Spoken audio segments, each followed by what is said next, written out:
Greetings to my dear guests on this video. I wish you a pleasant viewing and look forward to your feedback in the comments. Grayson Manufacturing wasn't just another company, it was a pillar. For over 5 decades, its name had stood for stability, contracts worth millions, and long-term international partnerships. Its headquarters stretched across 3 buildings in the heart of the city, with over 600 employees working behind glass panels and polished wood. I, Mary Cooper, had a modest desk tucked between the finance floor and executive meeting rooms. Nothing impressive. No corner office. No high-rise view. And yet, there was one thing that made me irreplaceable. I knew sign language. Not just enough to spell my name or say hello. I had trained for years, taken night courses, practiced in silence with my own reflection, all for one purpose, to communicate with Thomas Delacroix. Thomas was the CEO of the Trident Group, a globally influential conglomerate based in Montreal. He was born deaf and mute, but that never limited him. He was a shrewd businessman, sharper than most, and he trusted few people. Grayson's first meeting with Trident had nearly fallen apart because no one on our side could properly communicate. The interpreters made him uncomfortable, too stiff, too rehearsed. It was only when I stepped in, hands moving naturally, eye contact steady and respectful, that he paused and finally responded. Since then, I'd been present at every negotiation, every quarterly review, every closed-door meeting with Delacroix. He wouldn't sign a contract without seeing me in the room. My voice may not have carried weight in the company hierarchy, but my hands spoke for the firm's survival. People at the office sometimes forgot how important that was. I didn't have a degree from an Ivy League school. I didn't use big words or flaunt expensive handbags. But Thomas Delacroix once told me, in his quiet language, that I was the only person he ever felt truly understood him. That meant more to me than any title ever could. Of course, in a company that large, people come and go. Executives change. Strategies shift. But some things, like trust, are harder to replace. And while I kept showing up on time, doing my job, bridging 2 worlds with my hands, I never once imagined how quickly everything could start to change. There was a chill in the office air that week, not from the vents, but from the silence that follows change. On Monday morning, the announcement came. Grayson Manufacturing had a new CEO. His name was Marcus Bell, and his credentials read like a resume designed to impress investors rather than colleagues. Harvard graduate, ex-McKinsey strategist, youngest regional director at a private equity firm. The kind of man who calculated before he listened. The company was buzzing. People whispered by the elevators and traded theories near the printer. The executive floor was suddenly closed off for realignment meetings. One director joked that the new guy had already replaced half the boardroom chairs, and maybe a few board members too. I watched it all quietly. That was always my way.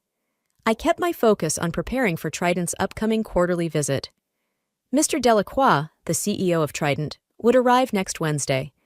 That gave me just over a week to finalize the visual aids, ensure the contracts were clean, and rehearse some of the more complex sign phrasing, especially around pricing tiers and intellectual property clauses. He appreciated clarity, precision, trust. He always said I was the only one who didn't make him feel like a business inconvenience. On Thursday afternoon, my inbox pinged. Subject: Meeting request, Conference Room C. From Executive Assistant to Mr. Bell.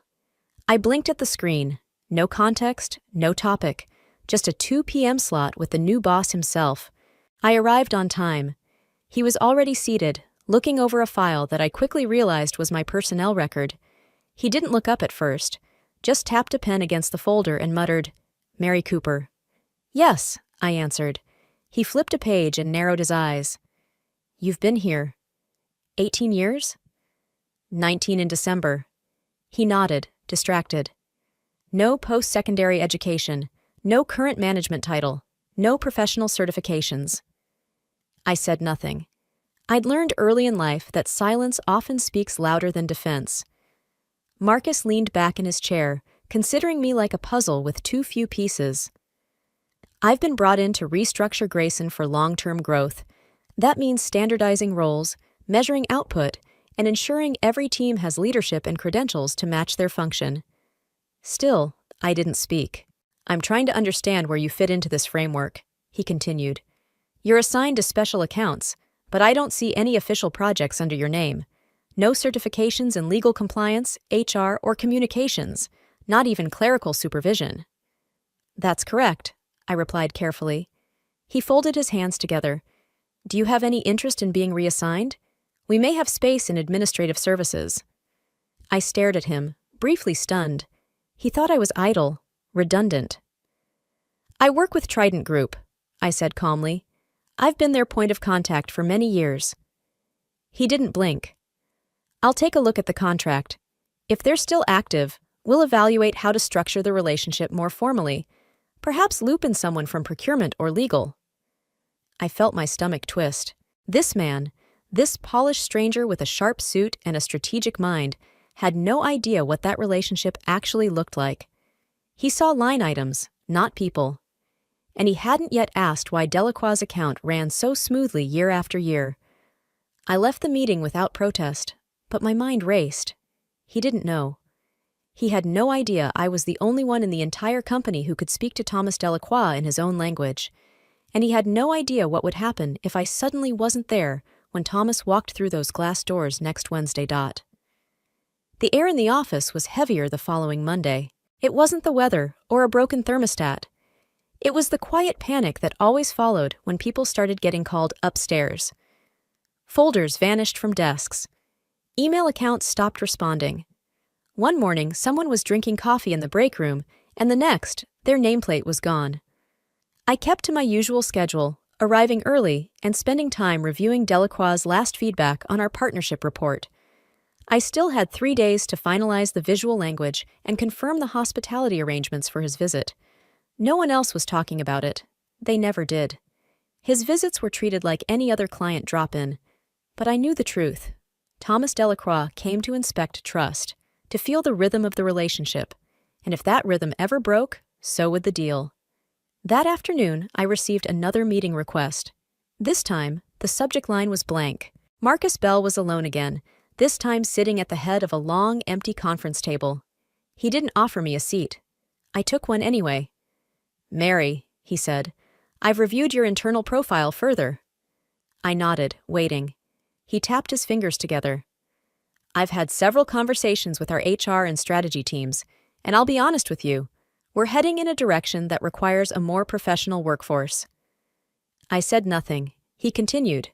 "Credentialed, certified, competitive." He said the words like a mantra. Finally, his gaze settled on me. "You've been with the company for 19 years, but you only completed elementary school. You hold no college degree, no formal certifications, and you're not currently managing a team. There's no upward trajectory." My throat tightened, but I stayed composed. "Our company only wants qualified employees, Mary," he said, voice flat. "And you're not qualified by any modern business standard." There it was, simple, cruel in its simplicity. "I'm afraid we're going to have to let you go. Your position will be terminated, effective immediately. You'll receive 3 months severance, and HR will coordinate your exit interview." It took a moment for me to breathe. He still didn't know, still hadn't asked, still didn't realize what I really did here. I stood up, straightened my jacket, and said the only thing I could. "I wish you luck with your next negotiations." He gave me a puzzled look, a flicker of confusion in his otherwise unreadable expression. He wouldn't understand until Wednesday. Until Thomas walked in. Until it became clear that no one else in the building could understand a single word he signed. I walked out without tears. I wouldn't give Marcus Bell the satisfaction. He saw numbers and degrees. I lived through silence, through nuance, through the flick of a finger and the pause between breaths. I went to my desk, quietly packed the few things that mattered. A framed photo of my mother. A small ceramic cup Thomas once gave me. Hand-painted, no words, just a symbol of gratitude. A soft thank you from a man whose world few had ever tried to enter. By the time I reached the lobby, no one had noticed I was gone. Not yet. But they would.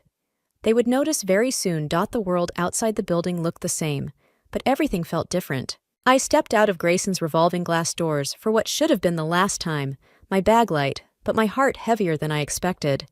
Not because I had lost my job, I'd been poor before, started from less than nothing. No, it was the way it ended.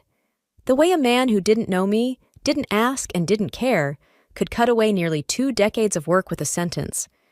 But I wasn't going to beg. I didn't tell anyone I'd been fired. Not my colleagues, not the security guard who always smiled when I arrived early, not the receptionist who sometimes brought me coffee on cold mornings. Let Marcus announce it if he dared. Let the realization crawl in slowly, like a leak no one notices until the floor is soaked. I knew the meeting with Trident was scheduled for Wednesday, 3 days away. Marcus and his fresh-faced executives were probably patting themselves on the back for cleaning house, blind to what they'd just thrown out. So I went home. But I didn't sit still. That evening, I made 3 phone calls. The first was to my old instructor, Carl Hartman, one of the most respected American Sign Language specialists on the East Coast. He'd done freelance interpretation for CEOs, senators, even medical institutions. He'd once called me the only interpreter who listens with her heart first. I explained carefully what had happened. His voice lowered. Let me guess. They'll be calling me soon. They might, I said. I just wanted you to know that I'm no longer associated with Grayson, and that their new leadership sees no value in people like us. Carl paused. Message received. The second call was to Melinda Rhodes, a former classmate from an advanced interpreter workshop I'd taken years ago. She'd gone on to work with legal teams in multilingual courts, known for her loyalty and discretion. Same message. The third call was to Alice Freeman, Thomas Delacroix's personal liaison at Trident. She and I had developed an understanding over the years. We didn't speak often, but when we did, it was always honest. I won't be at the meeting Wednesday, I told her. Silence. You're not sick, she said softly. Are you? No. I was let go. Alice didn't ask why. She understood more from silence than most people did from shouting. Thank you for telling me, she said. And then she hung up. I knew Alice would tell Thomas, not directly, not in so many words, but in a look, in a gesture, in a shift of tone. Grayson had no idea how relationships worked in silence. No idea that trust isn't spoken. It's earned with presence, with consistency. Thomas had never signed a deal without me at the table, and they'd expect him to do just that, with a stranger in 3 days. Let them. Let Marcus Bell scramble for a certified interpreter with no emotional intelligence, no connection, no ability to read between the gestures. Let him explain to Trident why the one face they trusted was gone. Let him navigate a deaf business titan with no map, no compass, and no translator who could speak the language of nuance. For once, I didn't feel small. I felt like the stone in their shoe, invisible but impossible to ignore. I didn't seek revenge. I simply chose silence. Their silence. And when Wednesday came, I knew it wouldn't go quietly. Wednesday morning arrived without fanfare. No one in the building seemed nervous, at least not yet. In fact, the mood in the executive wing was surprisingly upbeat. Catering had arrived early. The conference table had been polished to a shine. A chilled pitcher of lemon water sat flanked by 2 sleek glasses, waiting for guests who had already traveled halfway across the continent. At precisely 9:02 a.m., the elevator opened, and Thomas Delacroix stepped into the Grayson lobby. Tall, composed, and sharply dressed in his usual charcoal suit, he was accompanied only by Alice Freeman, his executive liaison. As always, Thomas moved with quiet command, not needing to speak to be heard. Those who worked with him before instinctively stepped out of his way. The front desk buzzed Marcus Bell's assistant. 5 minutes later, Marcus, immaculate in his tailored blazer and smug confidence, arrived to greet him. Mr. Delacroix, he said with a tight, corporate smile. Welcome back to Grayson. I hope your flight was smooth. Thomas looked to Alice, who translated the welcome and sign. He gave a polite nod. Marcus turned to lead them toward the conference room. We've prepared everything. The contract adjustments should be ready for review, and our interpreter will be joining us shortly. Alice paused. Interpreter? She asked. Yes, Marcus said, already moving forward. Mary, He stopped mid-sentence, his brow furrowed. He turned to his assistant, who stood just outside the door. Get Mary Cooper in here. The assistant shifted uncomfortably. Mr. Bell, Mary Cooper was let go. Last week. Marcus blinked. Excuse me? You signed off on it, sir. The silence in the hallway was sudden and jarring. I thought she was an administrative assistant, he muttered, eyes narrowing. Why the hell didn't anyone tell me she was an interpreter? She didn't have that listed in her HR profile, his assistant offered weakly. And you said— I said find someone with credentials, Marcus snapped. I didn't say fire the person who handles our largest international account. Alice turned and locked eyes with Thomas. She signed quickly. His expression didn't change, not visibly, but his stance stiffened. He looked directly at Marcus, waiting. Marcus's voice lowered. Can we get another interpreter here? Someone good. The assistant hesitated. We've called 3 agencies already. No one's available on short notice. Call more. Call Carl Hartman. We tried, she said. He declined. What do you mean declined? He said he wasn't comfortable working with a company that didn't value its internal interpreters. Marcus paled. Then try Rhodes. Try Freeman. Anyone?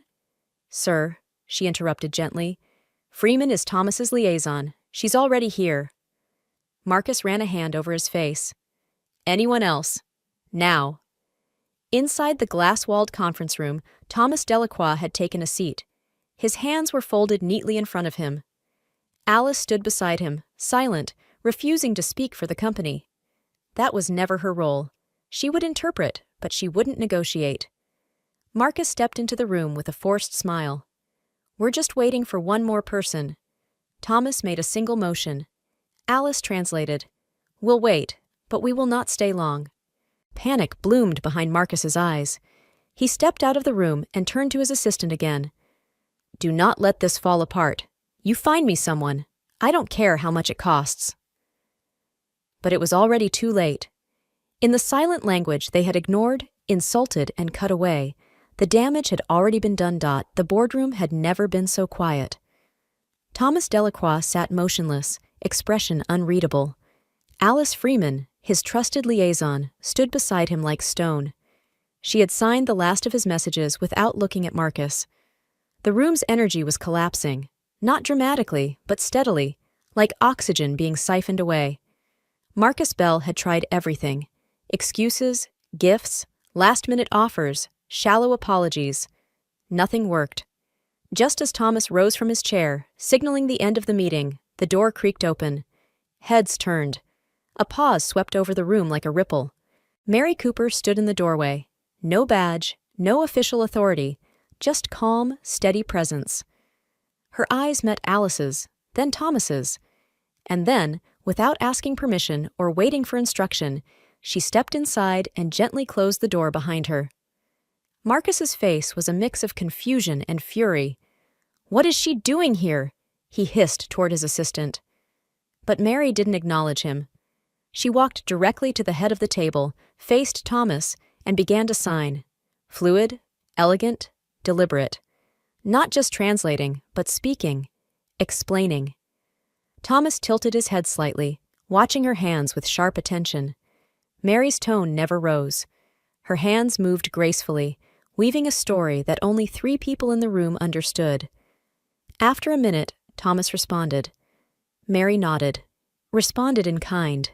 There was a rhythm, a calm, a peace in their exchange that hadn't been in the room all morning.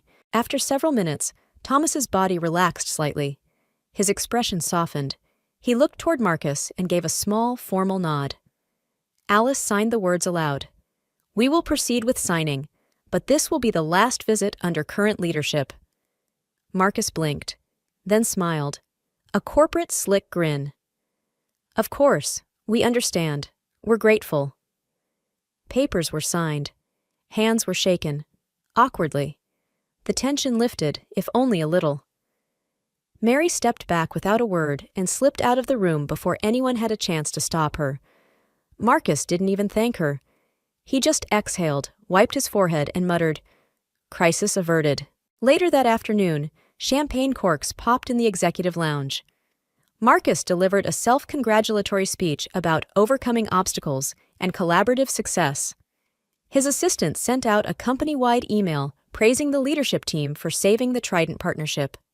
But just before the day ended, a message arrived in the legal department's inbox. Subject: Withdrawal of future engagement. From Trident Group Legal Affairs. The letter was brief, polite, lethal. Effective immediately, Trident Group would be suspending all future projects, deliveries, and planned expansions with Grayson Manufacturing.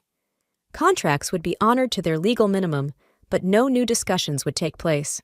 No press releases, no follow-up meetings, no further communication. Attached was a video file, internal use only. It was footage from the security camera in the boardroom. No sound, only video. Mary Cooper, standing at the head of the table, signing slowly and clearly to Thomas Delacroix. And while no one outside the three of them could understand the gestures, the report from Alice clarified it later. Mary had told Thomas, clearly, carefully, "They fired me for not having a degree. They didn't even ask who I was. If they treat people like this inside their walls, imagine how they'll treat you once the ink is dry. Walk away. They don't deserve your trust." And he had listened, smiled, and nodded. He had signed the papers only to protect his company's current obligations, but the partnership was dead. Marcus stood frozen, pale, staring at the screen. He didn't speak. Couldn't. The silence that followed was not just awkward. It was prophetic. The moment Marcus watched the footage, something inside him snapped. The video looped again and again in his mind. Mary's composed face, her measured movements, the way she looked directly at Thomas while the entire leadership team sat clueless just a few feet away. He'd been played, not loudly or publicly, but with a precision he hadn't expected from someone he'd dismissed as unqualified. "This was sabotage," he hissed to no one in particular.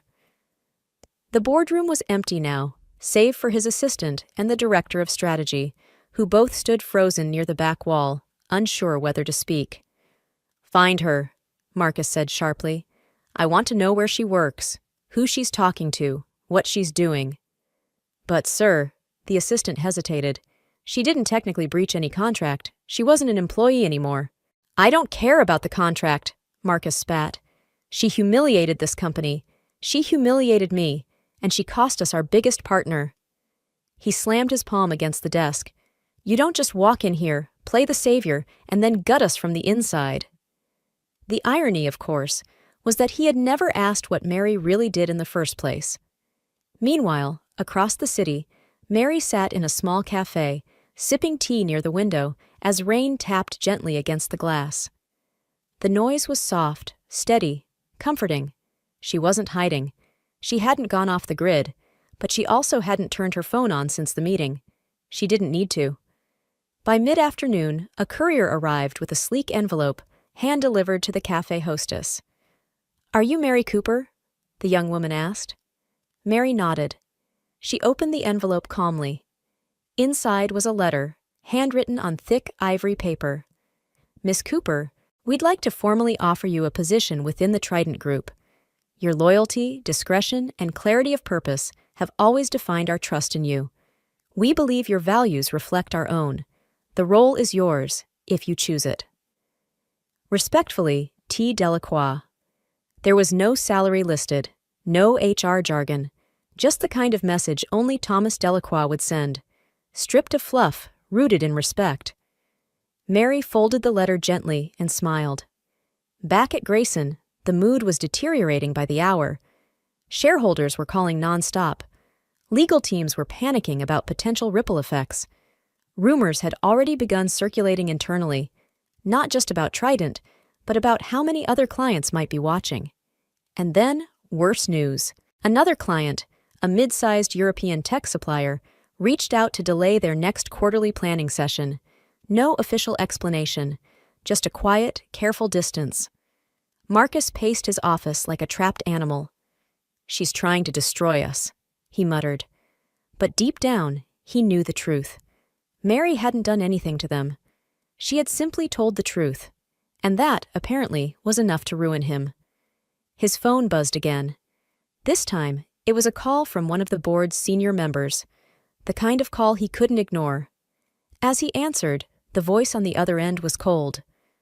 "We're going to need you to prepare a formal statement. The press is starting to ask questions about the Trident fallout.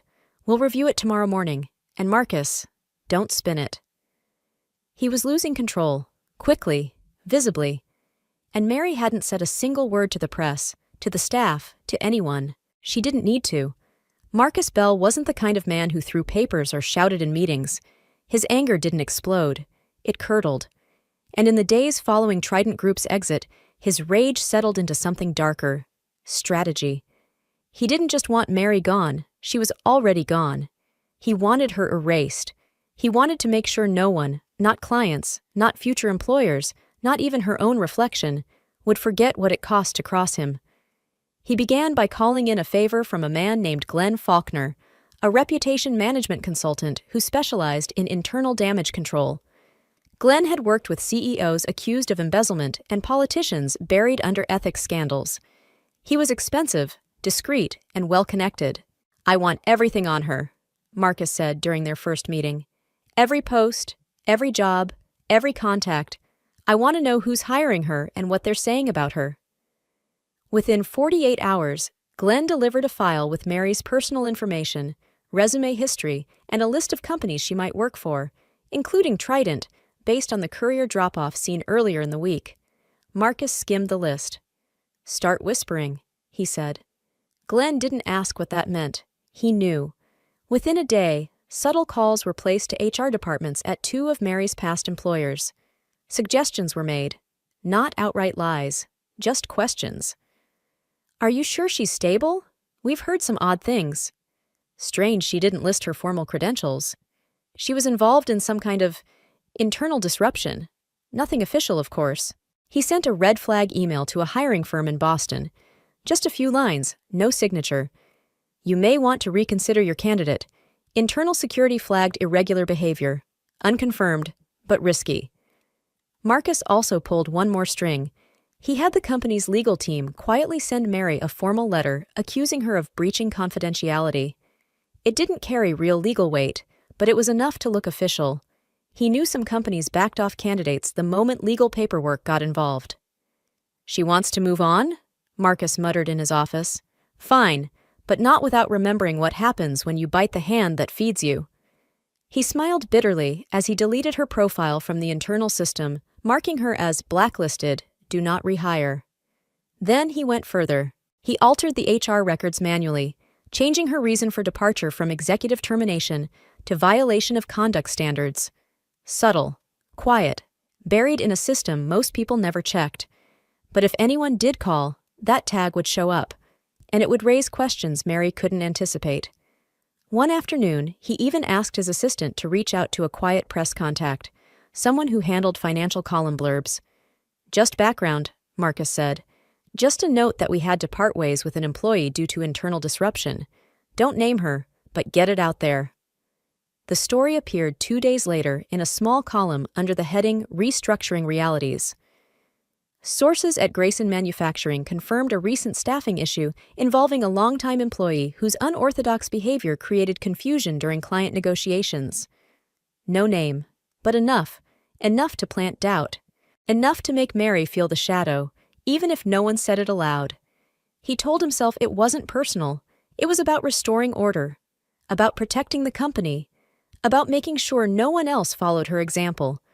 But every time he walked past the now empty conference room, every time he thought of her hands calmly signing behind his back, Marcus remembered what he really wanted: to crush the memory of the woman who exposed his ignorance with silence. The silence that followed Marcus's whisper campaign didn't last long. For a few days, he felt triumphant. News of Mary's name being quietly pulled from consideration at 2 firms trickled back to him. He grinned when one of Glenn Faulkner's contacts said, "She's being seen as a risk." It fed the cold satisfaction he craved, to rewrite Mary's legacy behind her back. But then the silence broke, and not in the way he expected.